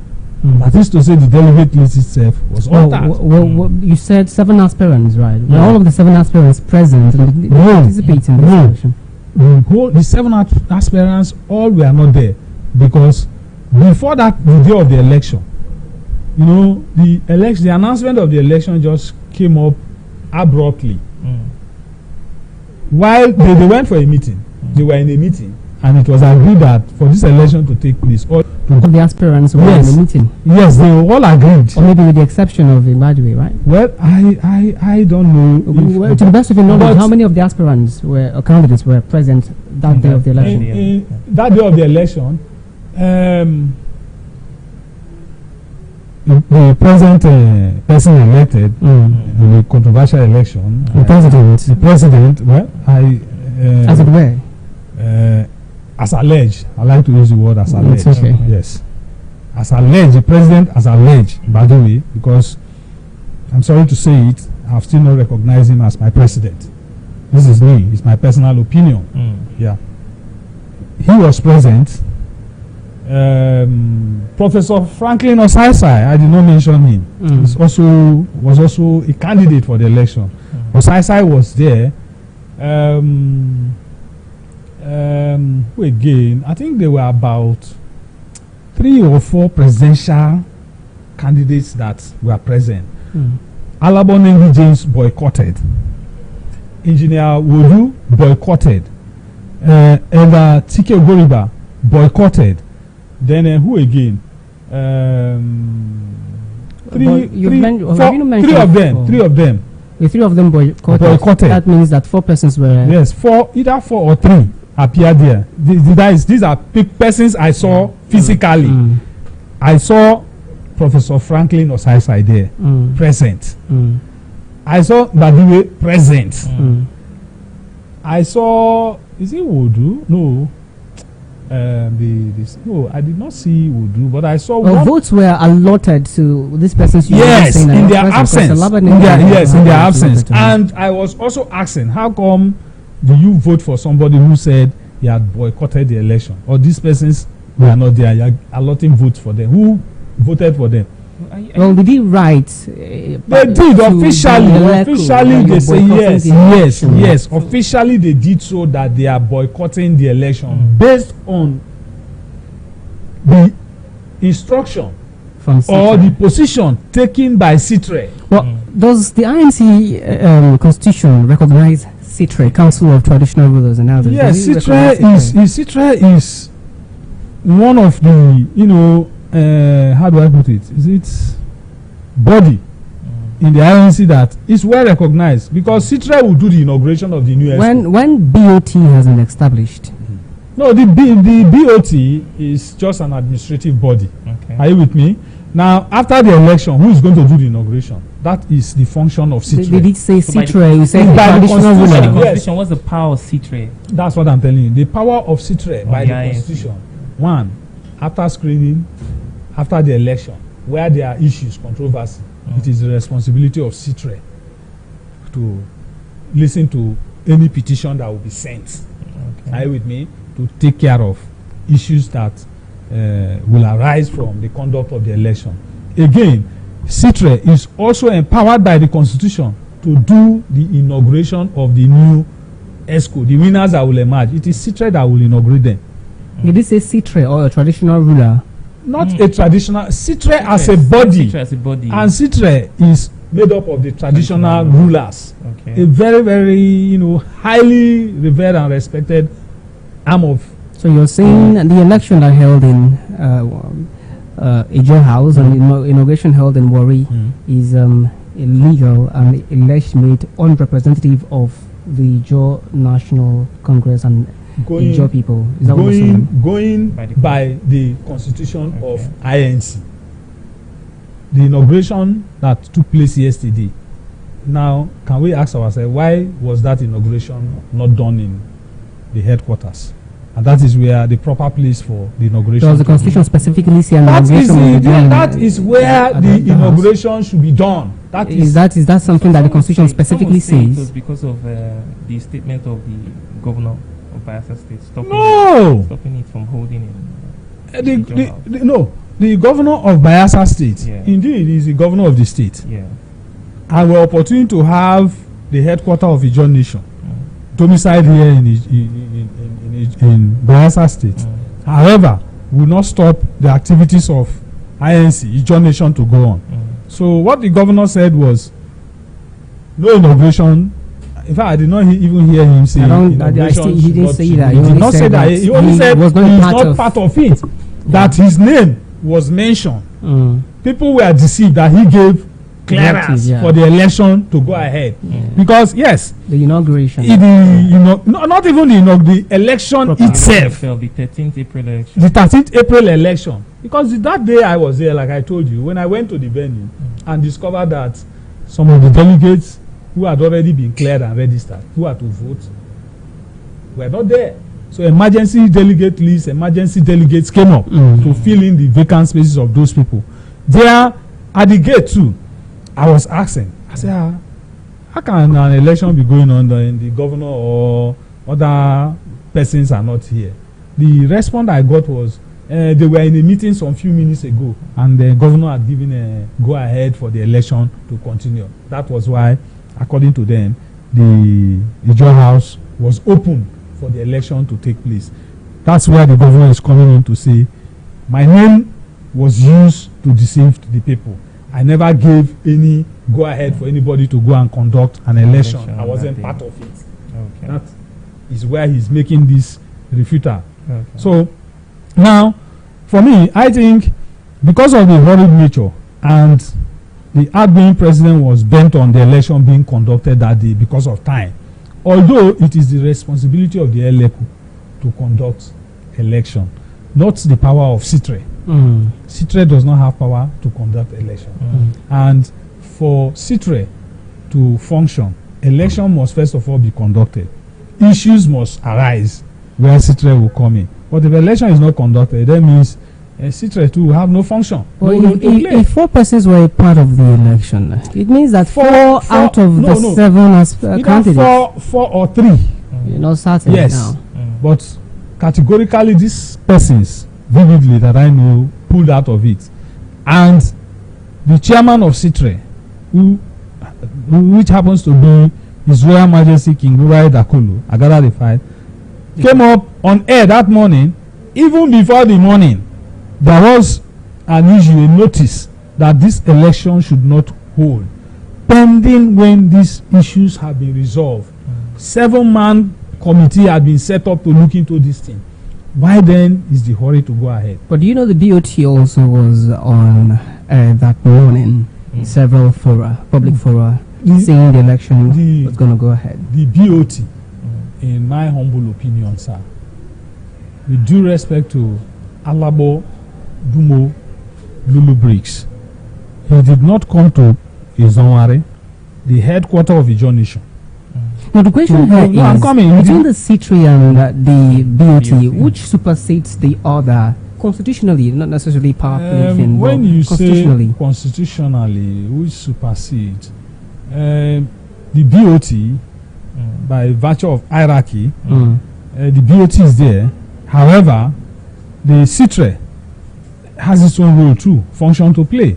So if the BOT, as the body, had given a go-ahead and approval for the election to be conducted, the point I'm making is that even the BOT chairman spoke too, but he did not come here to speak to the people. His own message, if I'm not mistaken, was done via the social media. There wasn't any radio announcement. I don't know if your radio station carried any news of such from the BOT. I did not hear that. The BOT? Yes. Several stations carried it in town. I see that maybe social media. That's what I'm saying. Media. Several stations carried radio it. Stations. Well, I'm not privy to the announcement then. But I am aware of the... But you listen to the news, the one that carried that CITRE did the very day. Yes. Then you ought to also have heard that of the BOT, because many stations carried it back to back. The BOT came much later. Carried back to back. Many stations carried it back. Maybe it came much later after the CITRE announcement. Maybe in response to what CITRE had said, BOT had to come in. So, but in all, assuming but not conceding, the BOT went ahead to give that approval. But was that the right thing to do when there are issues? The point is, for us not to have crisis. You remember this same INC Wahala led to the death of Dr. What's his name again? The then national president from Okreka. Is it Dr. Sekebo? Dr. Sekebo. It was as a result of this whole INC Wahala. The man died in government house here. He collapsed here.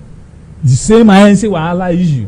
So when you have pending issues like this, why not we wait to resolve it? We are all Ijaw brothers and sisters.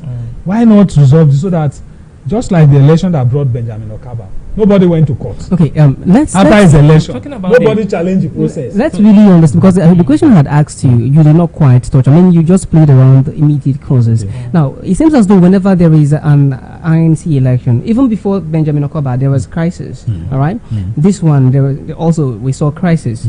Now, what exactly can we point as that thing that would always cause a problem, that would always cause a crisis when we have elections in the Ijaw Nation, INC, RIC? What exactly can we point out that is responsible? You know, particularly, crisis will always erupt, and the crises are always coming from who's going to be the president. That is not. It is not based on the secretary, the national secretary, or the position of treasurer, the position of publicity, national publicity secretary. No, those positions are not raising issues for us. The position of who is going to be the president, wherever it is zoned to, is always giving us this headache. Well, you think now, it is a matter of interest, so to say. A matter of interest. One, whether they like it or they leave it, government influence. Apart from government influence, greed. You are not qualified. You say you want to participate. It will certainly create problem for us. But the same person. Then, if government is if government is also having undue influence on who is going to be the president, it is also going to create problems for us. Do you think government had a role to play in this particular case? Well, Did they have a candidate? In this particular case, His Excellency Mr. Governor, on the day of Senator Doediri, when I say Mr. Governor, other governors of other South states are supposed to also. It's not only the Bayelsa State governor, the Rivers State governor, the Delta State governor, Ondo State governor, Akwa Ibom State governor, the South states that forms the Ijaw nation. Their governors will have states where you have. But in this present one, the governor of Bayelsa State, on the day of the convention, he was there. Excuse me, he made it clearly. I have no candidate in this election.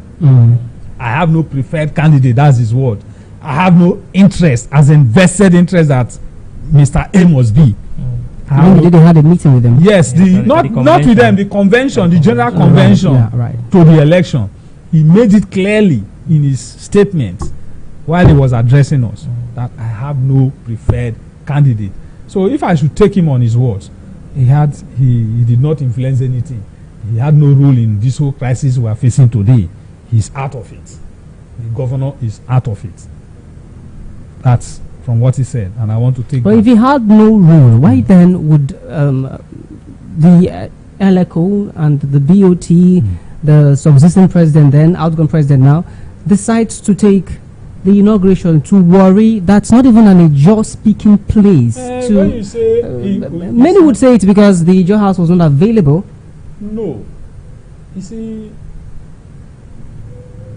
the Delta State as a state can also house, or the headquarters of Ijaw nation can also be there. It is also an Ijaw nation. It's also an Ijaw territory.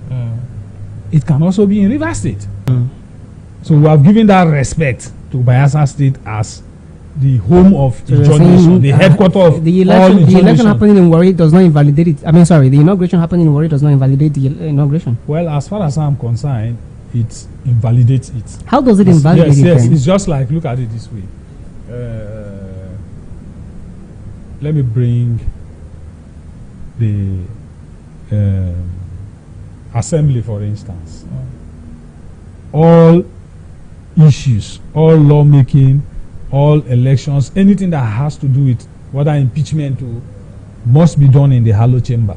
You cannot leave the Halo chamber and go to an hotel, rent an hotel to carry out the activities of the National Assembly. Are you with me? If you so do, it remains illegal. Well, the Halo chamber has a maze, not just the Halo chamber now, has a maze, and where that maze is not available, you can't even hold the procedures. That is why. Well, the Ijaw house, is there a maze? The Ijaw house must not have a maze, sir. Excuse me, sir. The Ijaw house is not just an Ijaw house. The president you are inaugurating today, or the president inaugurated today, as at yesterday, that's in Badiwe, has been inaugurated, will operate from nowhere else than the Ijaw house. His office is there. Doesn't mean that the that is where the statute, the authority of office is residing. But there was a president who has that status of office. He could transfer everything, even where if he's in Warri. Yeah? And you rightly mentioned that Delta State is also an Ijaw territory. It's an Ijaw territory, but we have. So why didn't they go and conduct the election in Warri?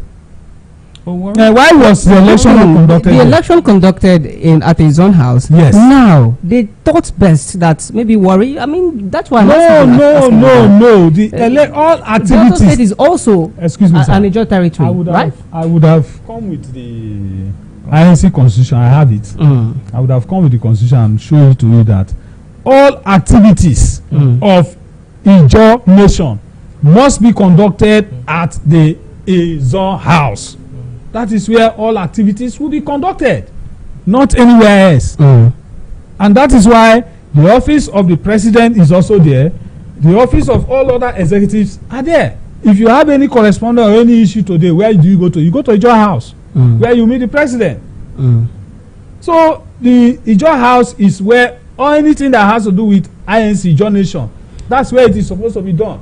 If election can be conducted anywhere, why didn't they go to Warri and conduct the election? Why didn't they go to Warri and hold the convention? The convention must be held in the Ijaw house by the provisions of the constitution. The constitution did not say you do Ijaw matter anywhere you like. Then you can take Ijaw matter to your bedroom. You can take it to your personal house. You can rent an hotel and go and do Ijaw affairs there. But to avert all those things and to give honor and respect to Ijaw nation, we say we have a secretariat, Ijaw house, just like Afenifere or Anize Ndibu or Arewa. You will not leave the Arewa house in Kaduna and go anywhere to go and do anything. Well, the Citri also did not think twice when a court in Warri had told them that they should allow for this inauguration to continue. They were even represented in Warri, where a case had been instituted, and they were a defendant.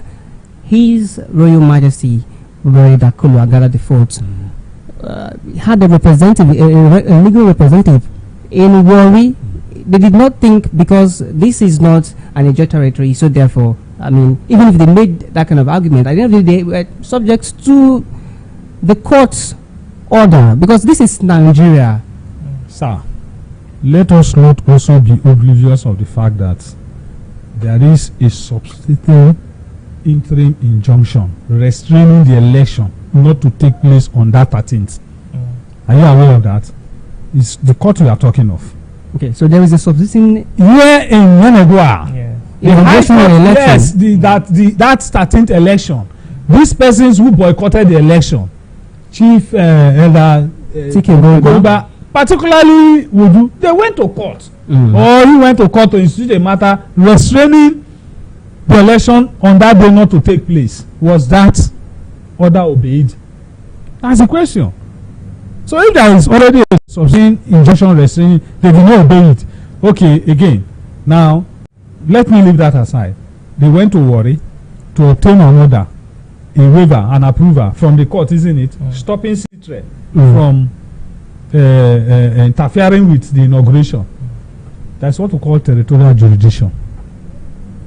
You take a matter that comes up in Bayelsa here to Warri. Why didn't they go to the state high court here in Bayelsa, or federal high court, whichever court they want to go to?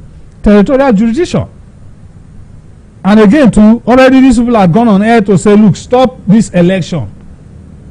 They did it.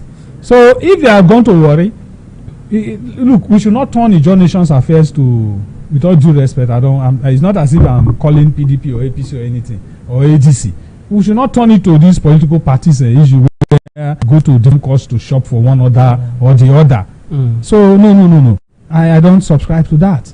Fine, if they have gone to Warri to get out there, and they have even gone to the same Warri to go and do the inauguration. Okay, operate in Warri, but would there be a recognition to that administration? That's the issue. A recognition from Ijaw people. The Ijaw people were there. Ijaw people were VOC, Twampolo was there. The PAP administrator, Dennis Otwaro, was there. Several other Ijaw leaders were there. Well, Ijaw people were there, but there is a faction to it. Already the thing is factionalized. Do we operate parallel governments? Is it not one Ijaw INC government we operate with? So for me, whatever thing that is done outside the Ijaw house remains invalid. Well, do you think? Speaking of zone now, the Western Zone headquarters of INC is in Warri, and the inauguration was in Warri. Do you think there's a Western Zone backing of this candidate? Well, we do not have headquarters of Ijaw nations anywhere apart from the Ijaw house in Bayelsa State. I'm talking about the Western Zone. Yes, as a zone, as a zone. Yes, that is a branch. Okay, it's not headquarter. Ijaw nation's headquarter is domiciled here in Bayelsa. All Ijaw affairs, every correspondent, every order, every instruction must come from the Ijaw house here, the headquarter here. Those are branches. At the branch level, they can take decision, but not at the national level. So right now, what we are discussing here is a national issue. Right now, who is the chairman of INC? The national president. The national president of INC. Well, the national president of INC, for me, as of today, INC does not have a national president yet. My opinion. We have a factional president as alleged to have been elected on the 13th. So do you not see him doing all of the years he has to do as president of INC? Do you not see him carrying these functions? He might be carrying out his own functions. Well, if he's representing the Ijaw people and doing things to help the Ijaw nation. If he calls the house. Did you see? If he calls the house. They're a pressure group after all. They're a pressure group. If he calls the house, those who are loyal to him, those who are in agreement with the election they did, will be the ones to appear. And for those who are not loyal to him, and for those who do not support the affairs or the election as it is, will not. And I do not think, I say it authoritatively, I do not think, confidently I say this, if these issues are not resolved, Badiwe will not come to Ijaw House and hold any meeting or carry out any program under the name of Ijaw Nation. It will not happen. Maybe he's going to operate in Warri. In the coming days, do you see a factional head of another faction? That's what I'm telling you. So you see another election? Certainly. Another election will come up. Yes, because this one that was conducted, according to Citre, not my power, according to Citre, and all other issues pending, halt the election first. These persons did not participate in the election. So everything is now factionalized. Holistically, generally, we cannot say Ijaw Nation is having a president today, accepted by all. When Professor Benjamin Okaba was inaugurated, he was inaugurated at his own house. Everybody, there wasn't anything like faction. All the persons, all INC members were there. But do you think this tells some sort of story about the presidency of the outgoing president, not being able to bring these persons who are having controversy together and midwife a process, an electoral process that will be loved by all, that will be appreciated by all, welcomed by all, much like his was also welcomed by all? Well, at some point in time, I want to sympathize with him as a president. I am saying this because, one, he took a position on the day of the convention to say, I want to uphold the constitution of INC, that if you are not qualified, and then if you have been screened out, you will not participate. All of a sudden, a U-turn was made. He was forced to accept it. Forced by who? Yes. I use the word forced. By who? Well, the chairman of the ELECO. Forced him? That's the word I want to use. The chairman of the ELECO instituted? Yes. Well, the ELECO chairman, you said, is barely present. That's what I'm telling you. When the ELECO chairman said, everybody go and contest against the position taken by the president on the day of the convention, that I want to uphold the constitution of Ijaw Nation. If you are not qualified, if you are screened out by the ELECO, you will not participate. And I stand by it. That is what he said. No matter what, you can go to anywhere. Then all of a sudden, he made a U-turn to accept. And even while he was accepting it, I saw it in his face. He was bitter. I had a talk with him. I said, Mr. President, you said this thing will not. Why? I said, well, he had no option. So for me, I think there is a problem on ground. The inauguration done at Warri, in my humble opinion, I don't see it being valid. Okay, let's have you drop your final thoughts on this convo, this episode. Yeah, how do you think that they can all mend fences now? Yes, with the Badiwe being president and not have a factional, and then they all come together and maybe accept Badiwe as president of the Ijaw Nation, because at the end of the day, they're all looking to serve the interest of the Ijaw people. How can they all mend fences and come together and become one people like they are? He says he's ready to run an all-inclusive government. Even the day the result was announced, on that day of the election, which I was there, I was present there to witness it. Immediately after the election, and it was declared the winner, I had 300 and something votes. Yes, 3 something votes he had. And when he was addressing the press, he also, made mention of, let us all come together and see that the Ijaw Nation goes forward. Let's work together. He made that appeal, which you are now referring to. He also made yesterday on his inauguration. Well, for me, I think it is the interest of the Ijaw Nation we are talking here. And if I should ask, why should we even fight to be a president? Any time it is the president, what is in that place? Is it that the persons that are going there, is it for the financial benefit or the paraphernalias of the office that is making us to have this. If no be me, no go work. Ordinarily, if it is the interest of going to serve the job people, and maybe probably the constitution says you are not qualified, you leave. Not to say I go die if no be me. Or elections were conducted in a way that it is not supposed to be conducted. The processes were not followed. And they say no, because the election, the processes were not followed, there was no election. Then you say, no, I no go agree. I've been elected. If no be me, we go die. No. If it is the interest of you, you are just going there as a servant to serve the people. No any other thing attached to it. Somebody must not die. We must not have crisis. It must be an exercise, a seamless exercise for everybody to accept. So for me, I think the elders of the John Nation, the stakeholders, the who and who, we need to call every parties together to resolve this thing. Either, my opinion, my suggestion, either another election is being conducted where all the same people will also come back and test their popularity, or these other people who boycotted the election, these other factions, everybody come together, they are cancelled or talked into, and then, well, we're all the job people. Why not we leave it? The deed has been done. Let us go ahead with this. Whether in your heart you do not accept this government, but just work with the government for the sake of the John Nation to move forward. If that avenue is created, so be it. But in the short while, I don't think it is going to be possible. Already, we have progressed in one error to another error. It will be difficult to reconcile issues. Let it not end up in a factional way, the same way Dr. Sekebo's tenure also ended up in the same controversy. Some people are ruling from this other angle. The next person is, this is not, we're having this problem in IYC too. Should we be having this kind of, although it's bound to happen, not only our own, even in the, what they call them, Ohanize Indigbo elections too, they also have issues like this, even in the Arewa too. But as, responsible bodies, we must not every time have issues when it comes to election. Can't we do an election that is hitch-free, court-free, petition-free?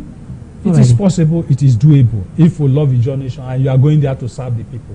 But finally, in the interim, what they have gone to do in Warri, I see it as an assault. They would have waited with the inauguration to further consult, further talk to the people, make the people see reasons why they should allow this present administration to stand. Thank you so much. You have gone there to do it. That means you have already shown to the CITRE that you people don't have power over us.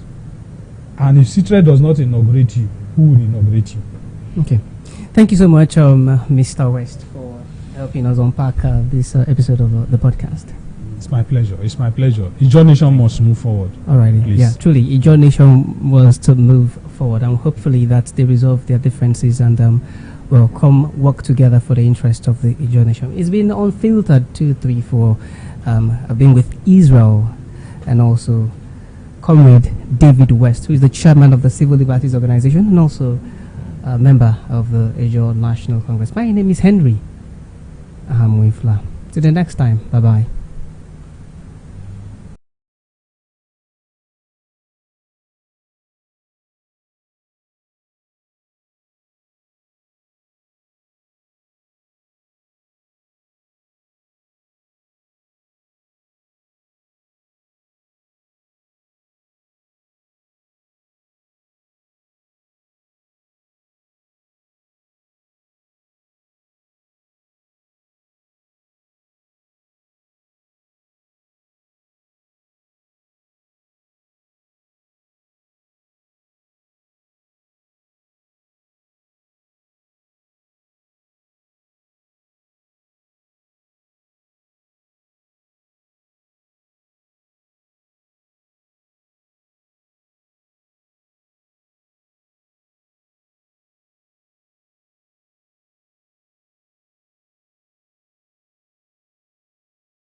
Bayelsa State, home of peace, yo. We are for the peace. All for peace. Dear esteemed community leaders and people of Bayelsa State, the Doiduri-led prosperity government is committed to transforming our rural communities into thriving hubs of development. We believe that every community deserves access to absolute peace and quality standard of living. To actualize this vision, because I'm pointing out things, go check my page. Everything I point out, if he does those things, it will be for his good things. It will be for his credit, not for me. But his social media people,